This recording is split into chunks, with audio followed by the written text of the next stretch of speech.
All right, you two ready? Yeah. Awesome. Everything's rolling. So now I have to get my mind out of TVCT podcast. I'm Noah Moody. That's what he sounds like in real life. He's just always doing a voice. This is only my second time doing this. Well, we're off to a good start. We are. Let me give you a few pointers. Hello, everyone, and welcome to the Essence of You podcast. I am Steph Lokelani, and I am here today with two of my very, very good friends. We have Allison Terenzio-Moody, and we have Noah Moody. And I'd like to start by saying how I met. Well, I'll start with Noah. I met Noah through Allison, so that one's easy. You got to get me out of the way. Yeah. Yes. I met Allison years and years and years ago. Yeah, it was 2010. Oh my goodness. And we were working on a film together. I put out a call for people to come be in this short film. Which one was it? Basic Instinct 3. No, it was an H. Was it H and 48? Is that how? Was it the Cuna Caves one? Yes. Then the yes, Cuna it was Caves H48. H48. Yes. So that is Horror 48 Film Festival. And you have to make a film in 48 hours. You get your genre, and a whole bunch of other information on a Friday night. You got to write it, and then you have to submit it by Sunday at about 6 p.m. Yeah. And Allison was our star. I got to run through the Cuna Caves, escaping zombies. Was that what we were running from? Zombies. It was zombies. You showed me that. I did. Once. Yeah. Yeah. Like It around was- when we were first dating. It was like, And you still Incredible. dated her? Are you kidding? hey, it was a good film. I was like, Allison she's did amazing. I was like, she's a scream queen too. Yeah. This one's mine. Yeah, that was the first time we worked together, and I had never done a film thing before, so I had no idea how much sitting around there was. I know. Like, that was a new concept to me of, this isn't like theater where, you do the show. This is so much setup and waiting, and it got cold and it was dark, and I was like, this on-site stuff is not all it's cracked up to be. No. But that was fun. It That was a good fun. time. And then we never stopped. Yep, exactly. It's been a long time. Because you said 2010, so yeah. Wow. I love you. Oh, I love you too. And do, then you, do you need me to leave? I'll give you 2 a minute. Well, it's just wonderful to kind of look back on how that all started. We were in very, very different points of our life. Yes. And I am really glad where we are today. Me too. Yeah. Yes. There's a lot that I am glad that we went through, but Yeah. a lot that I do not want to go back to. Yeah, exactly. So- I'm Like glad what? that's done. Forward. Like what? Like, We don't need to talk we about that. don't need to go there. No. And before we get too far, I do want to do a proper introduction. So Allison is the executive director of Treasure Valley Children's Theater. And how long have you been doing that? Well, I started with doing some little actor spots back in 2013.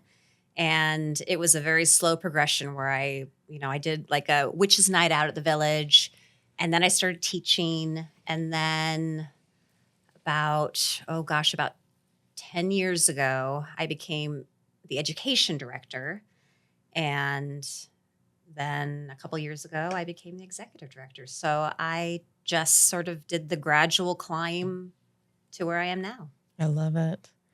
And Noah, Mhm. well, I wrote both of yours down, but I like what Noah said. Noah Moody is a playwright, director, educator, and I'm adding the genius behind the new TVCT podcast. I'm doing what? Yeah, I don't know why I didn't mention that. No, but that's me. That's the newest. She's the newest she's the, adventure. she's the boss, and I just wear a bunch of different hats. I love it. Yeah, It's good. and this June will be my 10-year anniversary. Yay! And how did you start at Treasure Valley Children's Theater? Well, Allison and I met doing a production of The Crucible, and I was looking for a gig at that point. I had been with other theaters, just bouncing around off and on, and we were doing the show, and then somebody else in that production told me that she works at this place called Treasure Valley Children's Theater, and I, in addition to acting, had experience like teaching kids drama classes, and I was like, I could do that again. And so I approached her about it, and she hired me for So if God that was, knows what reason. So if that was 10 years ago, Yeah. I was education director at that point. So Mm-hmm. who knows? It's crazy how time flies. Yeah. Yeah. So yeah, I hired him, brought him on, And I never left. And I think the first job that I had him do was a Disney. So, yeah. So my first thing that they had me do, I had to assist a teacher with a 1-week Disney musical camp and assist.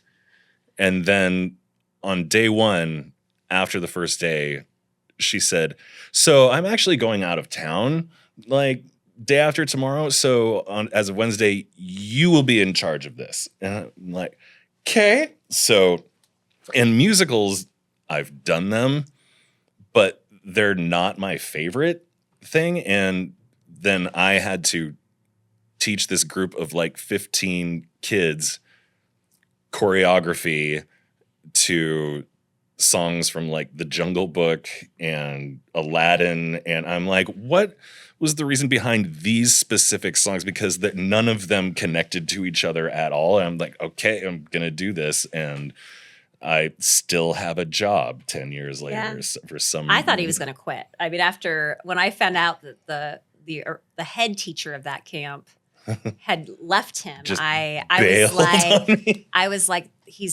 this is it. He's done. And I remember having to promise him that, okay, you will get your own class that is your own style. It gets better.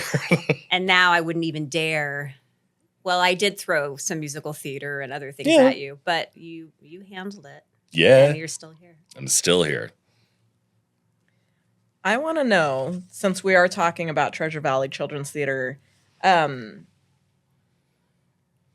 have several questions. I'm trying to pick the right one that I wanted to go into. Why is theater in general important to children? I love this question. I just don't want to get too fired up. You can. We I have can. an hour. Get fired up. Okay. We can swear on here too, but because this is Treasure Valley Children's Theater, Yeah. those kids might listen. They've probably heard me say bad things under my breath once or twice. But I mean, my biggest thing when it comes to children's theater is that it oftentimes among other variations of theater is looked down on a lot. I mean, I've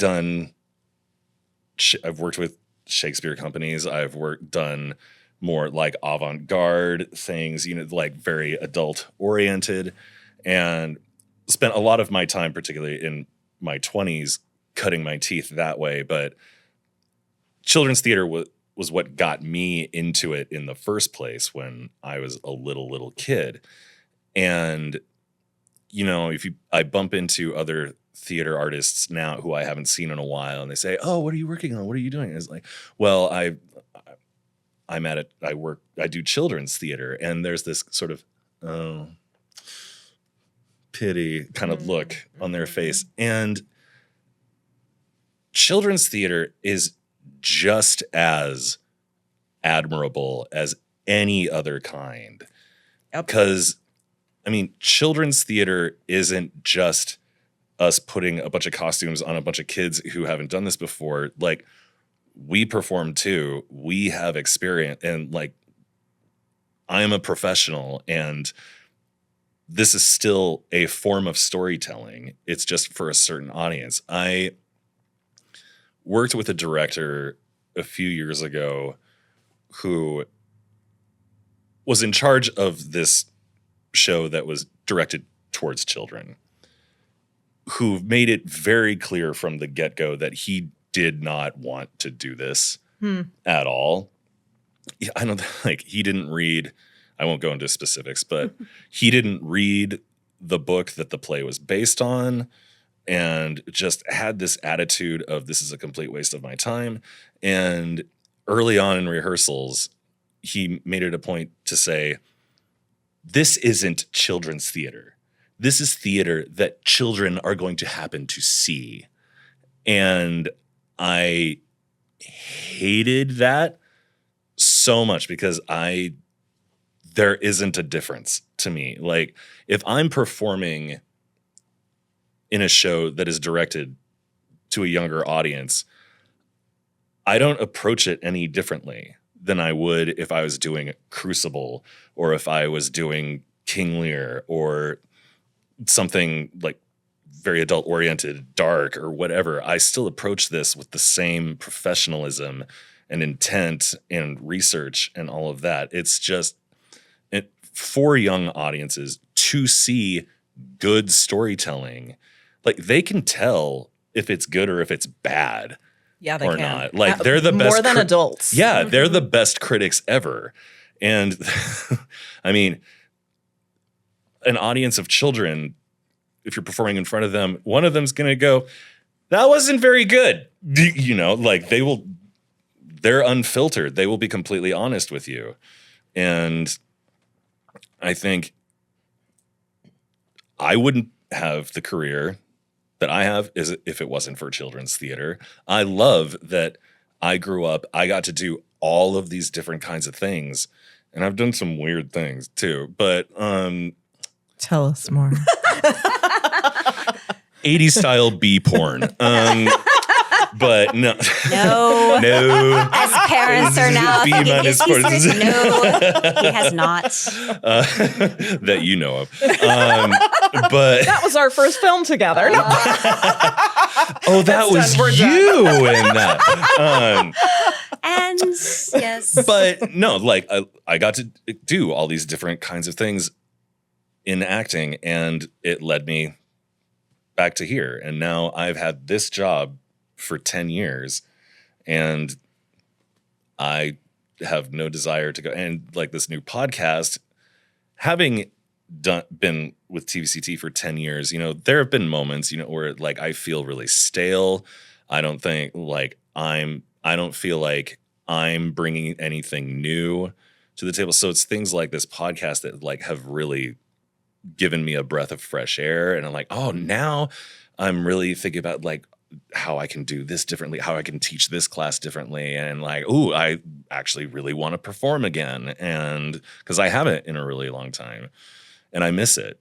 But now that I have this brand new thing, it's lit a fire underneath me, and I don't want to take it anywhere else. I don't want to have to go somewhere else to feel fulfilled. Mm-hmm. So, and that's what's lovely about how Allison is running things now. Is it's like we're so open to new ideas, and it's not like we're going to do this way. We're going to do this way. No, this is how you do it. This is how you do it. Now it's an approach of like, what is this new thing that we can do? And like, just this openness to it that is really wonderful.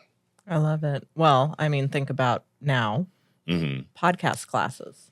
Yeah. Teaching kids how to do their own podcast. Yeah. Yeah. Mm-hmm. It's a big thing. I mean, I don't know when well, maybe it was during lockdown that podcasts became so really big. Yeah. They were a thing before, but then that it like, just blew up. Yeah. But now it seems like, you know, I think TikTok stuff is still like, they talk about TikToks, but I feel like podcasting is also just up there with, you know, what kids are listening to.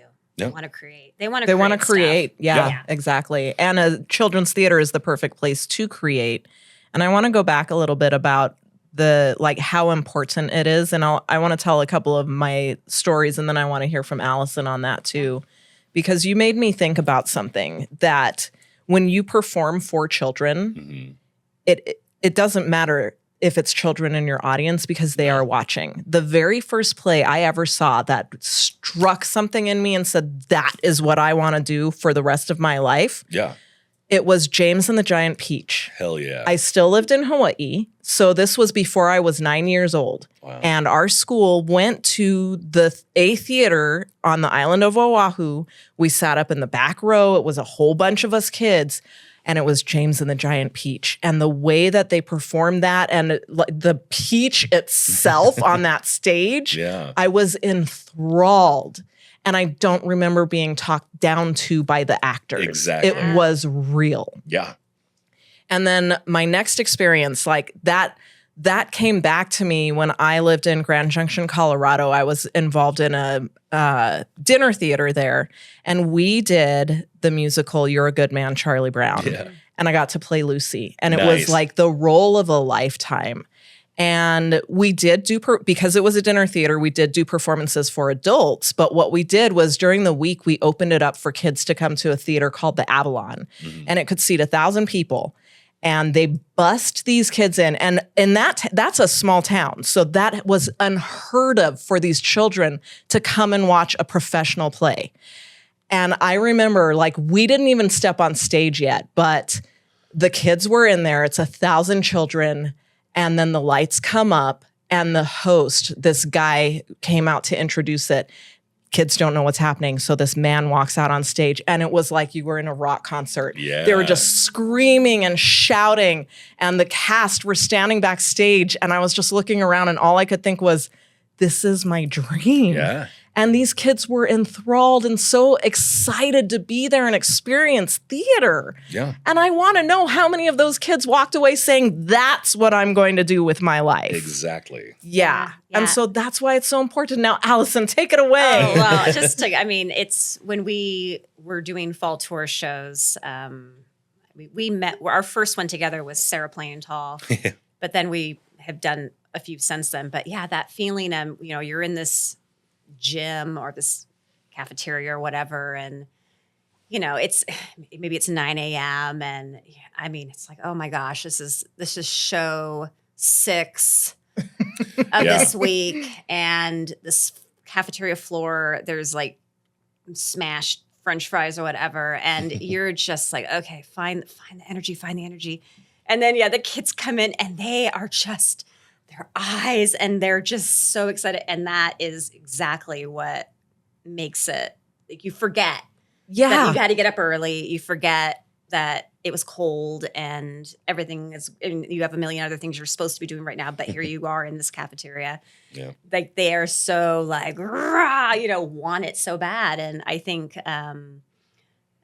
there is just something magical about theater. And I think any performing art, I'm sure dancers and musicians and every other artistic thing feels the same thing. But, for a performer, I don't know. It's a magic. Don't diss the opera or the ballet. No, I will not. Don't do that. Let me list all of them. Yes, you are all Don't Timmy included. You're all included. And I do not think that theater is any more important than any of that. But yeah, it's a joy. And I think, in youth years, there's so much that these kids are dealing with on a day-to-day basis. And lockdown and all this, here we are in the state of Idaho and it's scary and there's unknowns and there's war and it is such a scary world for kids to be navigating, and they don't have the life skills yet to figure that out. And so I feel like we're blessed that we get to give them this platform to get out some of that. Like, sometimes it's frustration. Sometimes they just need to get out the energy. They've been cooped up all day sitting in a desk, and now they just are like, blah, like, let me do something creative. And it teaches empathy and compassion and these skills that maybe they don't even know they're getting. Yeah. But when they go off in their post-school years and become adults, I hope that they look back and say, my time, whether it was a one class they took or 20 classes they took, I mean, I'm hoping that we gave them a highlight in this scary world, something that lifted them up and they felt supported. So that's the goal. Just make a difference in one child's life. That's all I ask. Absolutely. Well, and I think so. I'd like to ask both of you, think back to when you were kids, because yes, I saw James and the Giant Peach before I turned 9 years old, but it wasn't until I was in, I think, 7th or 8th grade that I first stepped foot on a stage, really. Yeah. I can think of a few things I probably did in elementary school, but all the kids were doing it because Right. you had to. So I want to ask you both, like, what are some of the things that you took away from when you did theater as children? Well, for me, I mean, in elementary school, there were several. I mean, I know my very first play, if you could call it that, was like, it was a version of Alice in Wonderland, but we were all white rabbits because we all wanted to be. So well, it was there like, we go. it was all Alice's, and the rest who didn't get the Alice part were the white rabbits because that's what we all wanted to play. And it was 3rd grade. And I do remember the song and the dance.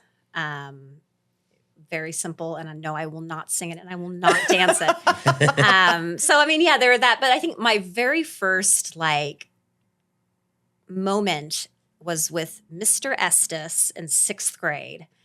And he just had this way of encouraging. And in the class, he was like a history teacher. I don't even remember what the subject was he was teaching, but he was also the drama teacher on the side. And he introduced me to Antigone. I was going to say, it was Antigone. Well, he didn't know. I had read it because I was that kid that read Antigone as a 6th grader. And I remember bringing it to him and saying, we should do this play. And he's like, This one? He's like, this is 6th grade and you want to do Antigone. And I was like, I really want to do Antigone. And he's like, and then he said, maybe next year, which was the worst thing he could have possibly said because 7th grade rolled around. And guess what? There I am saying, can we please do Antigone? And he did, we were also doing, Charlie and the Chocolate Factory and all these other ones. But I was so persistent and he encouraged and made it happen. So we did a little classroom, very small performance of Antigone. And I will never forget that man because I'm a little kid. Mm-hmm. And that show is not something you would normally see in middle school. But that was it. And then I realized that, when kids bring you things, sometimes you kind of roll your eyes and go, oh, I'm not sure this is appropriate at this time. But if you take a chance on them and look where I am now. So yeah. Absolutely. The very first play that I ever saw, I was in kindergarten. Ooh. And it was Idaho Theater for Youth, way before the Shakespeare Festival bought it. But it was run by Danny Peterson. Man who I wanted to be this man. And he did the shows at the time. And in kindergarten, they came to our school and they did a play called Feather on the Sea, which was the Greek story of Icarus and Daedalus. Oh. And so Icarus and Daedalus are in the labyrinth and there's the Minotaur that chase. And how they did the Minotaur was it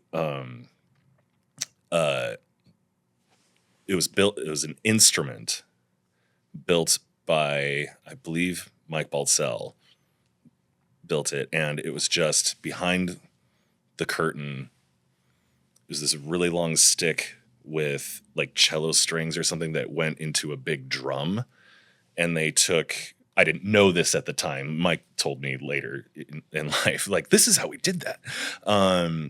but so it's a big stick with like cello strings going into a big drum, and they took a wet towel and just drug it down the strings, so it made this,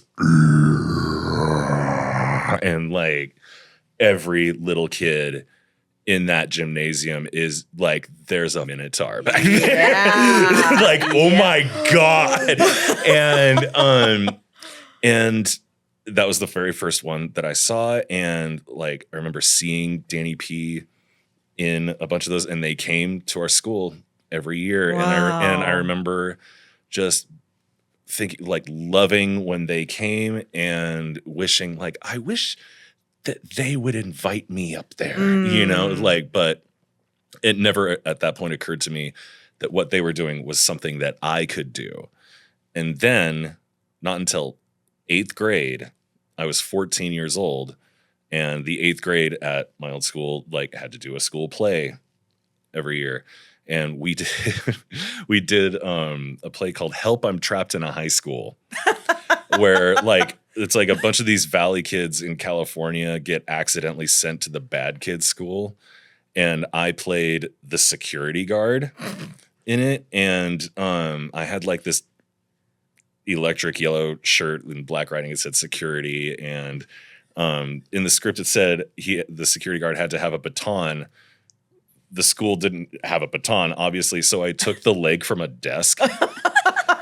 And every single time, I mean, leading up to that, you know, I loved going out in the yard and playing pretend, like every stick is a sword, like things like that.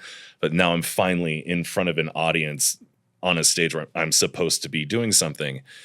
And there were periodically in between scenes, I, as the security guard, had to just walk across the stage and like be inspecting it. And I like would twirl the quote baton, unquote. And every single time I came out on stage, there's this one dad out in the audience who thought I was the funniest thing in the world. Like, I could do anything, and this dad, not my dad, somebody else's dad, like, just like was dying of laughter. And I remember how that made me feel. Yes. Like, this guy isn't laughing at me.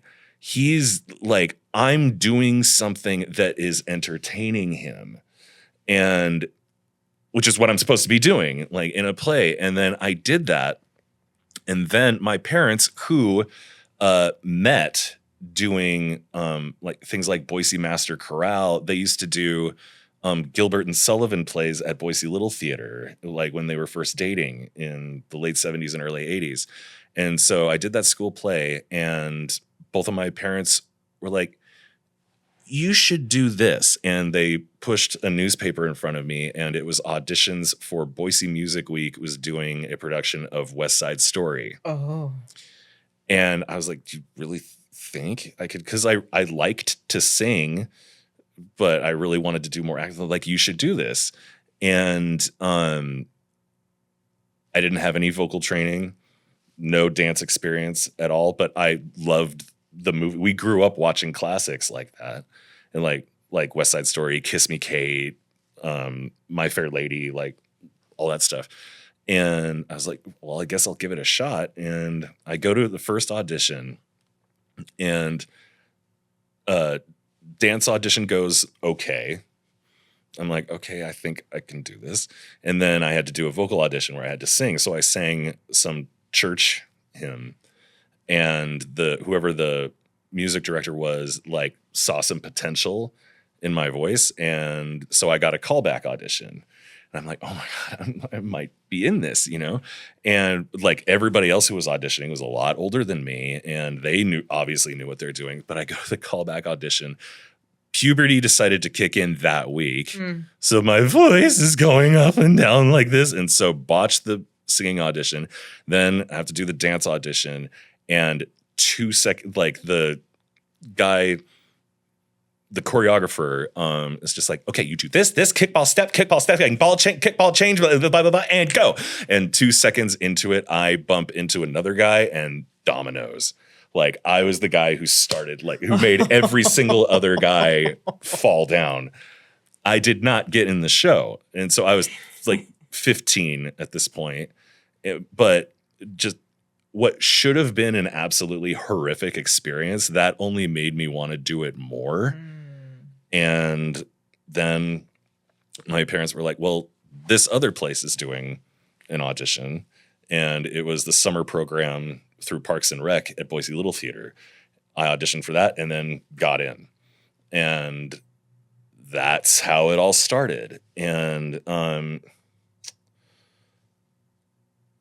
what was the question again? Why is it so important for children to be involved? Yeah, it's, I mean, that's, I was just kind of strolling down memory We're going to lane. hear but about it's- why this is important to Noah. to why get this is involved. important to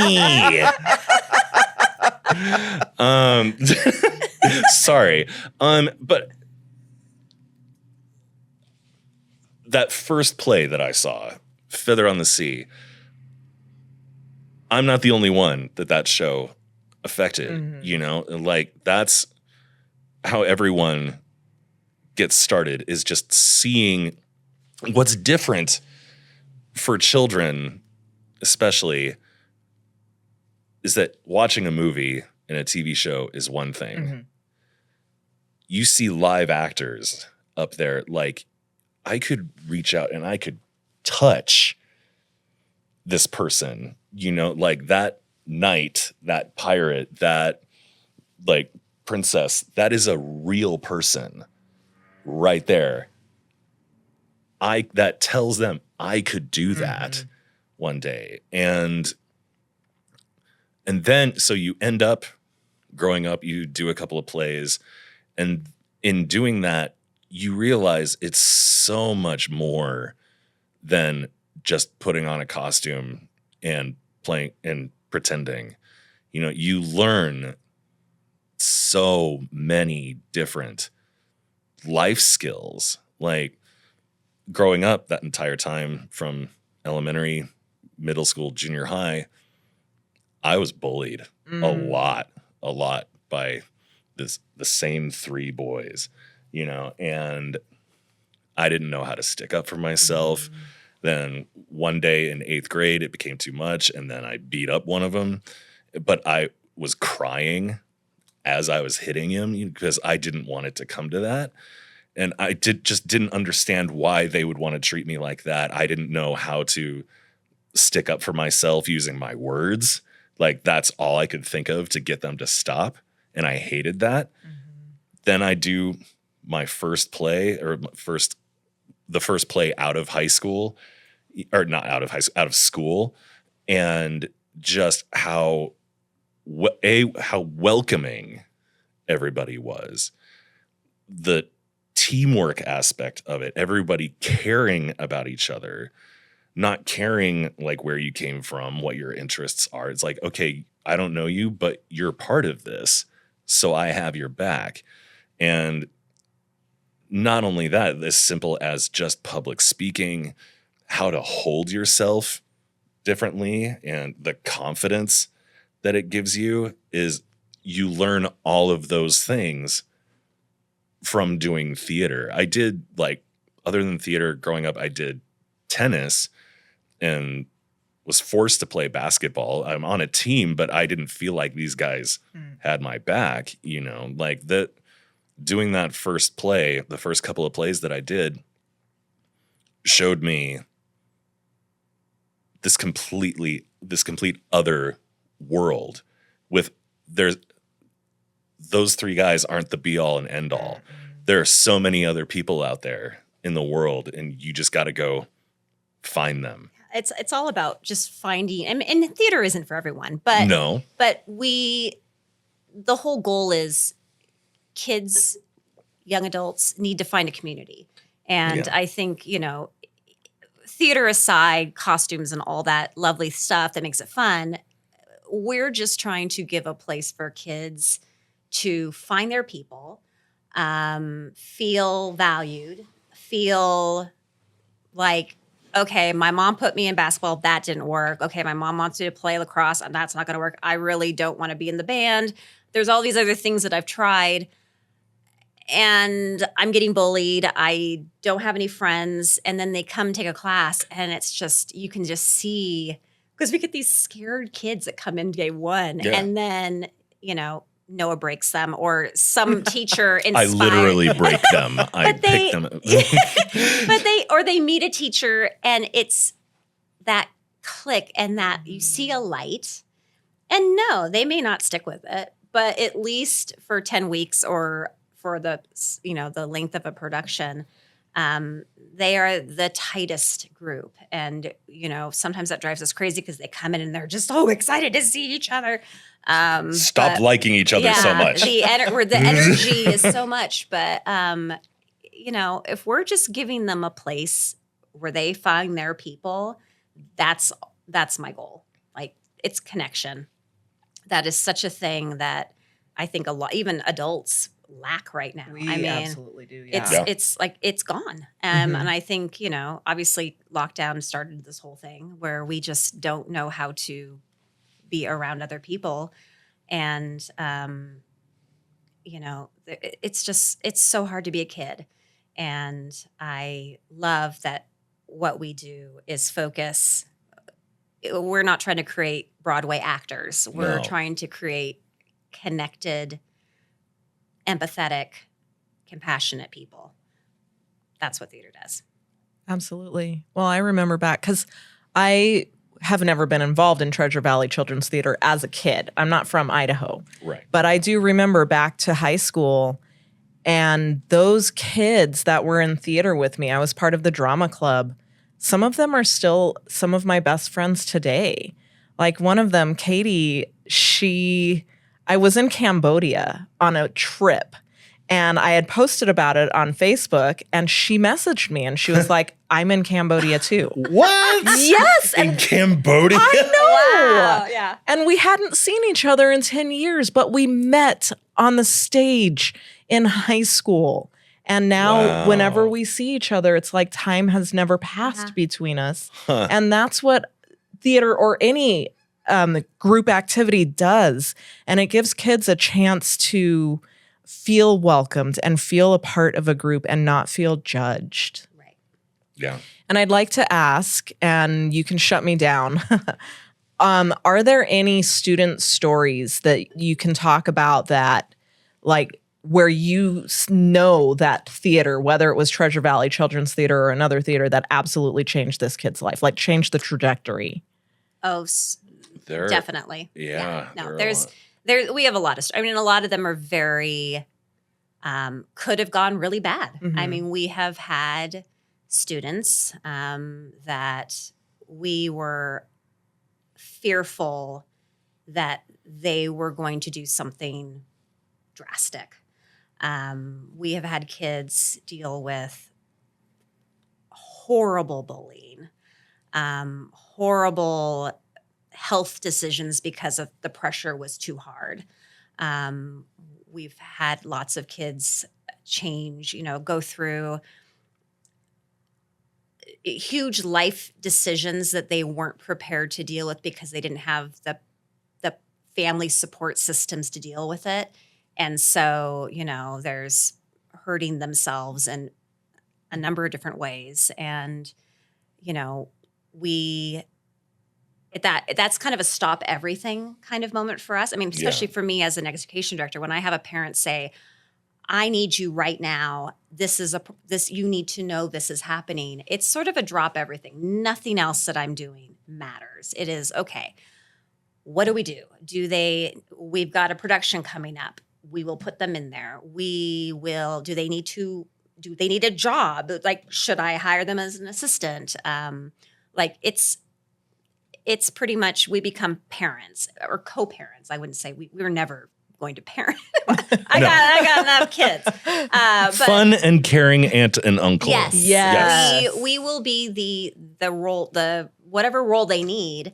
We're going to step in, and both Noah and I have taken a lot of time. We've done coffee dates and had one-on-ones, and I brought kids into my office, and we've done walks around the complex. And what we hear over and over is, if I didn't have Treasure Valley Children's Theater, if I didn't have this production, if I didn't have this class, I wouldn't be here right now. And it is, I mean, I heard that this week, from a student, and it reminds you why you're doing what you're doing, because there's days where I'm like, why am I doing this? Like, there's so much work, and like the admin stuff and the fundraising, all this stuff, it kind of makes it not very fun, but your heart stops and you remember very quickly the point. And obviously I don't want any of this pain to be occurring for kids, but it's happening. And so I'm so blessed that we have given them a place where they feel like they're comfortable enough to talk to us about it. Yeah. And I know it makes a difference. Yeah. You mentioned fundraising, so let's talk a little bit about. Anyway, give us your money. Yes. Well, I want to talk about the fact that Treasure Valley Children's Theater is a nonprofit. Yes. Yes, we sure are. Yeah. And okay, my little plug. I am the board president. Yeah. Thank you. So you should talk about fundraising. I know. Yeah. It's your podcast, lady. But it's so important because what could happen without the funds, without the grants, without the donations, without the philanthropists that could give money to a nonprofit organization like this? These kids won't have anywhere to go. Yeah. Yep. And I'm not trying to sound dramatic. It is theater, but it's the absolute truth. And that's the case for a lot of nonprofits. But it's hard to raise money, and it's getting even harder. It is. So fundraising, like what does Treasure Valley Children's Theater need to help and continue to support these kids? Well, I think the biggest thing is we never turn away a student. And we have a lot of students that, it's not cheap. It's not cheap to sign up for a class or to be in a production. And I have a lot of parents daily that are considering summer camp, but they can't afford it. Or a school, like a Title I school, that is like, I would love to have your group come to our school, but we don't have the budget. There are financial restrictions based on a number of reasons, and I don't ever, ever, ever want theater to not be accessible. You should have access. And the kids that come into our doors where we're trying to create this community, we don't want this to be all rich kids. Like, we want this to be everybody, and everybody means everybody, no matter where you're coming from. Yeah. So the majority of the fundraising efforts are because we're giving out a lot of scholarships and a lot of financial aid. And that comes out of our pockets. And if we don't have anything in our pockets, then we can't offer it. And then I have to say, I know your child really needs us, but maybe next summer. And that is just, I can't do that. I would rather close our doors than change that policy. And I know there's a lot of theater groups and arts groups that are, don't have that policy. But for me, that is so important to our mission that we continue to be accessible and continue to do free shows for the public. And, we're in the parks, we're at the schools, we're everywhere we can possibly be. But there is a cost. So that's where the fundraising is so important. We do have to keep the lights on. We do. Yeah. And, I have talented professional employees that deserve to be paid. Absolutely. And, it's, and I would like to be paid as well. So it's, I think money has to be a thing. We are so frugal when it comes to our budgets. I mean, we do amazing things on stage. We don't have the same show budgets that some of the other organizations have. And that's okay with me. I would much rather put our money to the kids than to a fancy set. So money that comes into us is purely our operations and costs associated for kids to participate. and there is no fluff. None of us have amazing salaries. We're doing what we can to keep our costs down so that we give the money back to the community. I love that because I think about, I grew up very poor. And so the only theater I could do was at school, at the public school, because that was free, because it was at school. Yeah. Mm-hmm. And had there been an opportunity or a theater that was similar to Treasure Valley Children's Theater in the town I grew up in, which was in Washington State, I don't know that I would have been able to be involved because of my family situation. However, if there was one and the knowing that there was a scholarship for the poor kids, maybe I could have gone. Yeah. And that would have been amazing. Yeah. I mean, there have been classes and camps in the past where like we've had kids who with their parents are living out of their car. Yeah. But they made it a point so that they could bring their kid to this class or to this camp, and how happy those parents seem. Like the kid is obviously having like the time of their life, but those parents just so they're living out of their car, like that kid has to have something to go to and to find that sense of community. Yeah.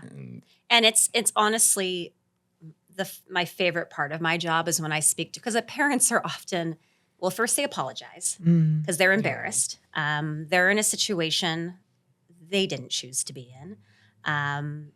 And life is hard. Whatever the reason is, they feel like they have to apologize to me for being in a tough spot. And that breaks my heart. And then they're like, well, is there an application? Do I have to, do you need proof of this? And I'm like, no. Like, I'm not going to make this hard on you because you're making this hard enough on yourself.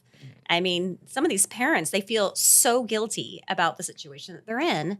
And my job is purely to not make it hard. And when these kids are in the classroom, the kids don't know who's on scholarship and who. Yeah. It's, well, they don't care. Well, Right. and I'm, it's like they're, So it is lovely to be able to say, I got you. Like, just don't worry about it.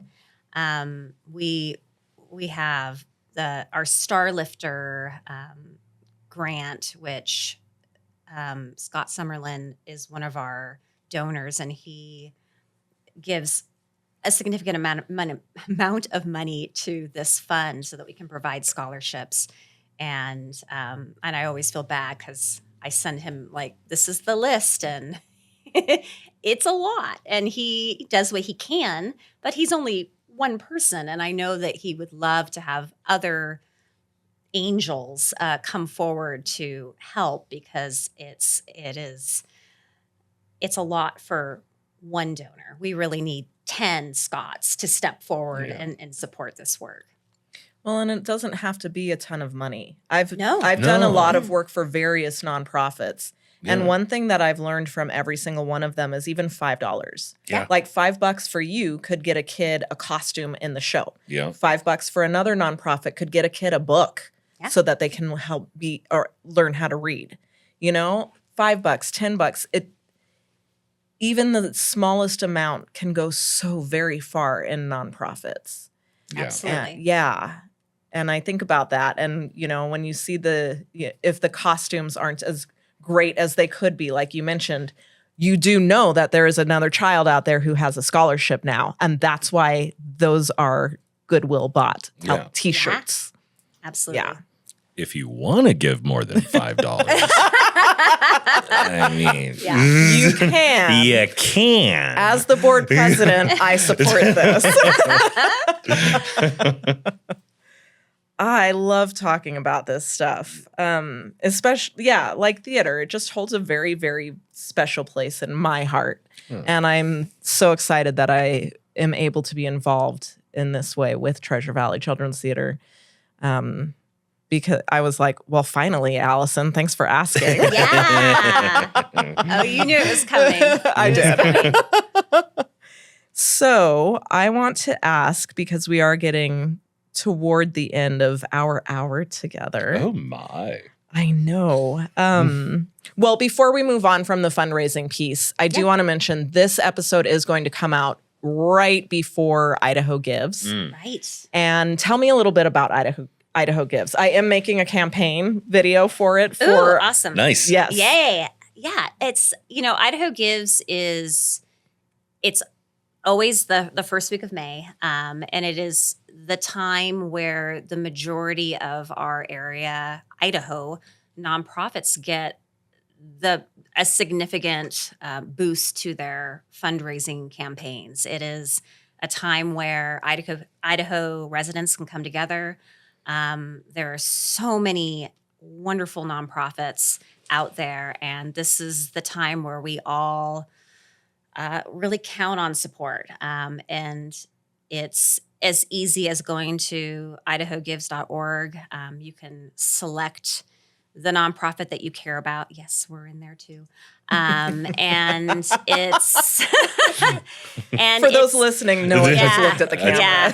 No, I didn't. And yeah, it doesn't have to be, $5,000. It can be $5. It can be something small. And it makes a huge difference. And it runs for 4 days, the first week of May. I'm going to say the 4th through the 7th. Those are the days that are coming to my brain. 4th through the 7th, yes. It is the 4th through the 7th. Thank you. And, we try to do fun little testimonials and stories, and we do a huge amount of social media campaigning to kind of get ourselves out there. Because there's a lot of people that don't know about our theater. Yeah. Mm-hmm. I mean, we're still considered a baby in the Treasure Valley when it comes to nonprofits. So it's, we set a lofty goal.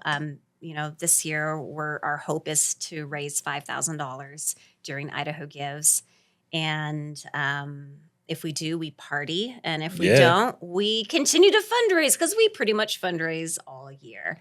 But this is a really good one to kind of, as we get through, this week and people are thinking about Idaho Gives, just remember the amazing nonprofits, the amazing work that they do for the community, because without nonprofits, this would not be the state that we love. So we're all necessary.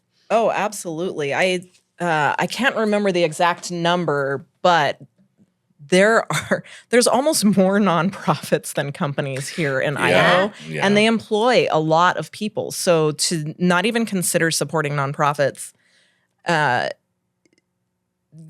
it's the Idaho way. I'm stumbling on my words because I have all these campaign slogans in my head because I'm building content for Idaho Community Foundation, and it's their slogan, not mine. Yeah. Oh. But I'm going to say it. Idaho runs on nonprofits. Yes. And see, I was thinking that same slogan. Damn them for coming. I know. I actually have a sticker on my other water bottle from them that says that. So that's always in my head. Yeah. Yes.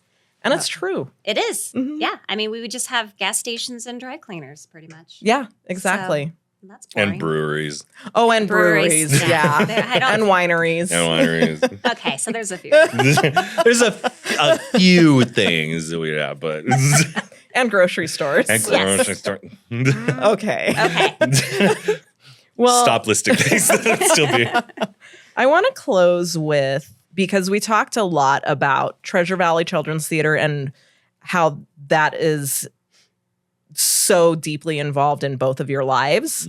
I want to know, after the titles, after the labels fall away, who are you at your core?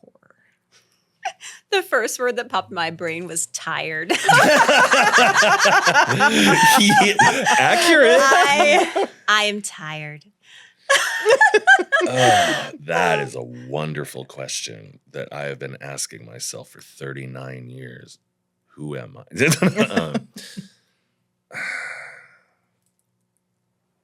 Are you going to go for this first? I'm thinking.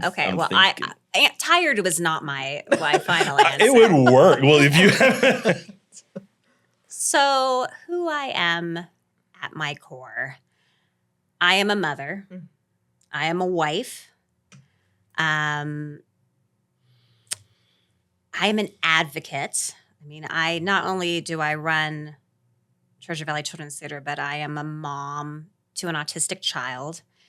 And so with that, not only am I an advocate, but I'm also a grizzly bear. I mean, I think that life being Aiden's mom has created this like pretty intense, like grizzly bear of a personality. I mean, it's there. Like and so it's a mix. I mean, it's like as I was talking to Noah last night, it's like I am definitely spinning plates. There's all these things that at the end of the day, like I think, the home me is, the mother, the wife, that is the core. But those are also the mother, I think, is the biggest, because I also feel myself as the mother of the theater, as that sounds really cheesy, but yeah, But it's there's this thing, this like need to have this umbrella over my world. And I think that's women in general. Oftentimes we have that, like we are the overseer, keeping everybody safe. So protector. I'm just going to keep saying words. Just keep. Yeah. 20 minutes later. 20 minutes later. Pisces or Sagittarius. Yes, I am a Sagittarius. Anyway. And I have to say, too, because I did know you before Aiden. Yeah. And you have become the mama bear. And I love that. Yeah. I've watched you change through the years. Yeah. My older two, Jake and Bobby are fabulous, independent, brilliant boys, but I didn't. No, stop. But I didn't have to be, and I mean, they were easy. I think they were like parenting is going to be a blast and so simple because look at these two, and I had twins. Exactly, I was going to say twins. Yeah. No, they made it so simple, and so when Aiden come along, I was like, well, I got it last time with two. This will be a piece of cake, and boy, very different story. So I had to up my game, and I thought I knew how to parent because I did it so well the first time. But but yeah, no, Aiden changed the game, and I had to relearn everything I ever knew. And that has helped with who I am now. Definitely helps with being an executive director of a theater company. I mean, you got to think on your feet, be flexible, all those things Aiden taught me. So, yeah. Top that, Noah Moody.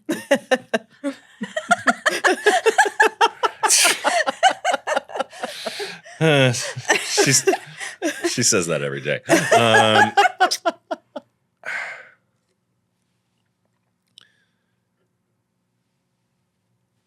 One of my favorite things to do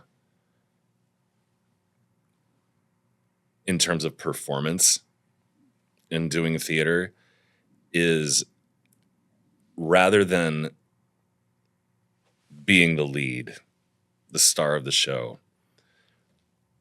I love getting to play multiple different characters in one show. I did a show a few years ago where I played 15 different characters in one show, and I always loved getting able to do that. I think that for the people that I care about, I play a few different characters. Being married to Allison, being a stepdad to the boys, Jake, Bobby, and Aiden. Everything that I do at TVCT with the rest of my family, my parents, my sisters. I think that really at the end of the day,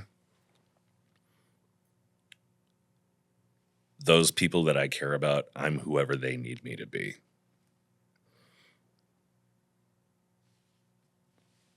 I'm not crying. You're crying. Shut up. Oh, Yeah.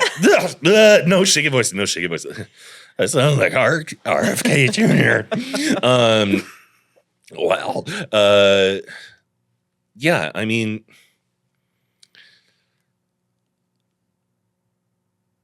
I'm still figuring things out about myself, and I always will be, but I know who is important to me. And for those people who are important to me, who I love, who I care about, I will be whatever they need me to be. I'm going to go with that. it's a good answer. My wife looks impressed. Well, it obviously resonates with you because it brought tears. Yeah. Didn't you can edit that out, right? Yeah. That hit something. Mhm. So I would say that you, in the 10 years that I've known you, that was you. I would say that you are finding your own path more now than you did then. I think you have always cared deeply about what people need you to be. I think that you are working, not that that's not a positive thing to say, but I think you are discovering what is Noah Moody and what is your driving force. You are